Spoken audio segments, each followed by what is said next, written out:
عرض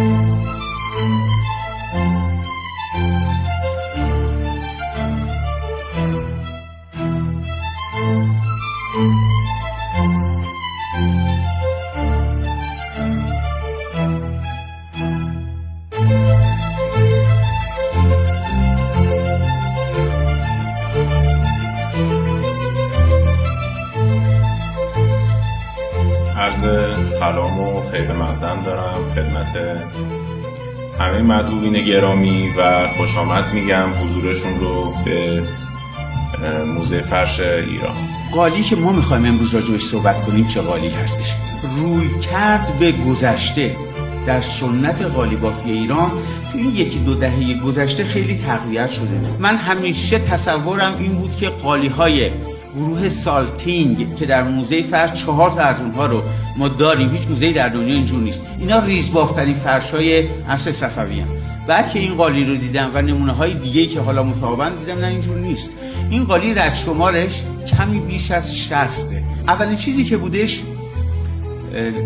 از این فرش یک فایل بسیار خوب تهیه کردیم.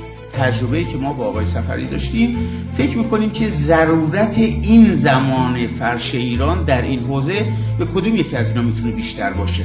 آیا بازبافی میتونه بهتر باشه یا احیا کردن یا اون چیزی که من اسمشو میذارم بازآفرینی؟ شاید در صورت قضیه همین رو یک معنی بده ولی در عمل یه تفاوت‌هایی رو داره که من سعی می‌کنم راجع به این تفاوت‌ها توضیحاتی رو بدم.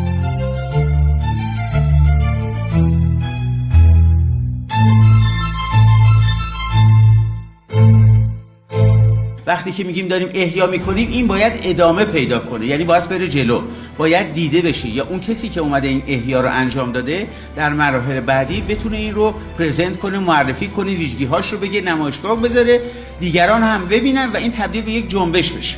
در احیا باید یک جنبش شروع بشه، یک حرکت، یک چالش و ادامه دار باشه تا احیا کامل باشه. احیا یعنی این. اما تو بازبافی نه، به دلایلی، به ضرورتی تشخیص میدن یه قالی رو بایستی دوباره عین خودش ببافن. مثل قالی شیخ صفی، قالی معروف اردبیل.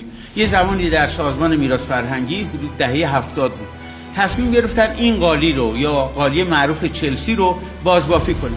این دو تا با هم تفاوت میکنه، یادمون باشه. و ما الان در زمانه‌ای هستیم که به بازبافی خیلی نیاز نداریم، به اندازه کافی بافتیم و درسش رو دادیم. به احیا نیاز داریم و بازآفرینی، دوباره خلق کردن نقشه‌های قدیمی با یک شیوهی مطابق با سلیقه امروز و البته دستورالعمل این بازآفرینی و احیا کردن هم بدونیم.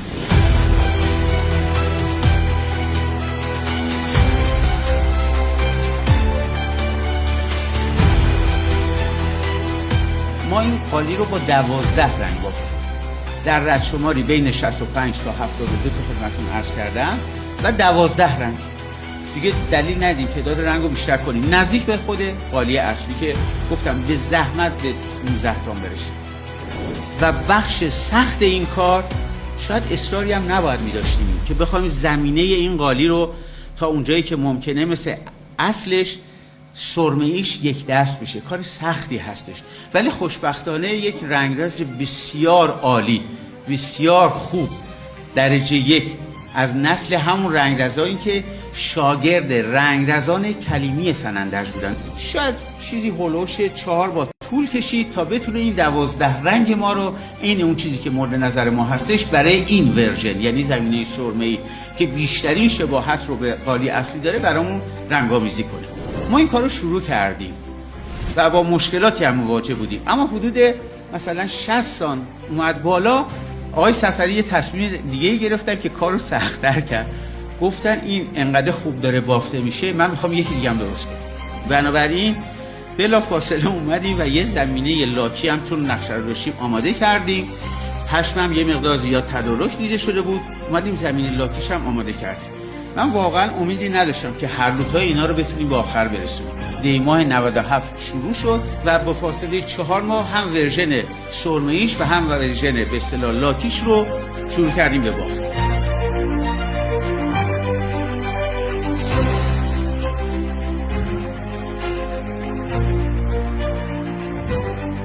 طی نزدیک به 35 سال فعالیت در زمینه فرش ایران که همواره متمرکز بر قالی‌های ابریشم بوده، پیوسته در برابر زیبایی و اغواگری‌های قالی‌های قدیمی و آنتیک ایران تسلیم بودند. در سالهای اولیه با خرید برخی نمونه‌ها به تمنای دل پاسخ مثبت دادند. این گونه بود که در کنار واردات و تجارت قالی‌های ابریشم در کشور ژاپن به تدریج مجموعه‌ای از فرش‌های قدیمی را گردآوری شد. حدود 2 هفته از فوت فرش‌شناس و پردیخته فرهنگ ادب استاد بزرگ دکتر سیروس پرهام می‌گذرد. شخصیتی تکرار ناشدنی میان بزرگان ایران زمین. این اقبال را داشتم که در سال 1393 با وی آشنا شدم و تعداد 12 قطعه از گردآوردهای این استاد بزرگ را خریداری و به مجموعه خود اضافه نمایم.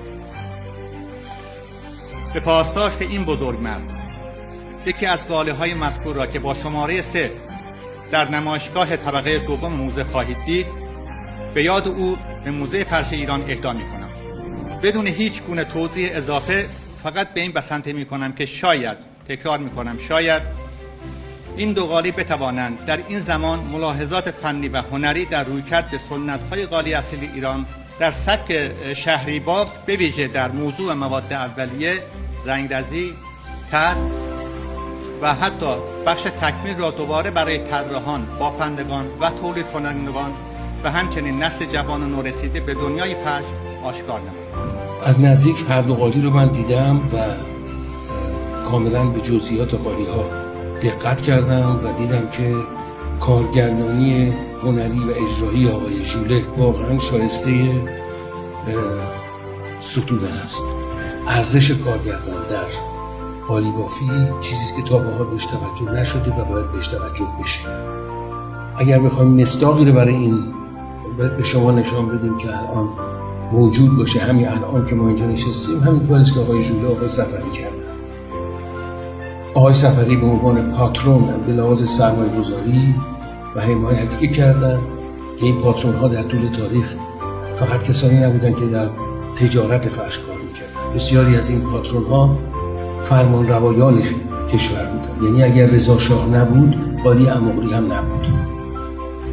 بنابراین پاترون در قالی اماقلی رضا شاه و کارگردان هنری و اجرایی اماقلی ها هستند، دو برادر.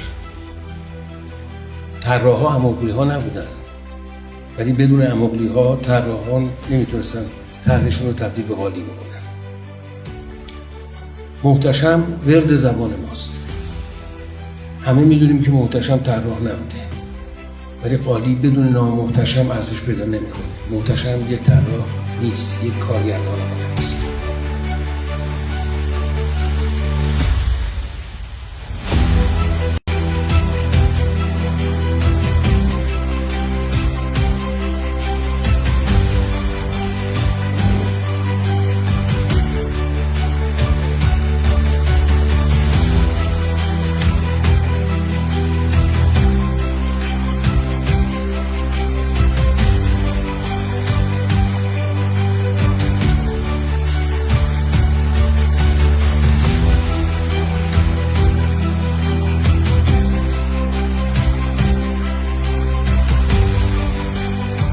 از همگی سپاسگزارم، لطف کردن امروز اومدم. طبقه بالا هم اگر دوستان علاقه‌مند باشن، قالی‌های آنتیک طبقه بالا از مجموعه آقای صفری، اونام دوست داشتن یه بازدیدی داشته باشید.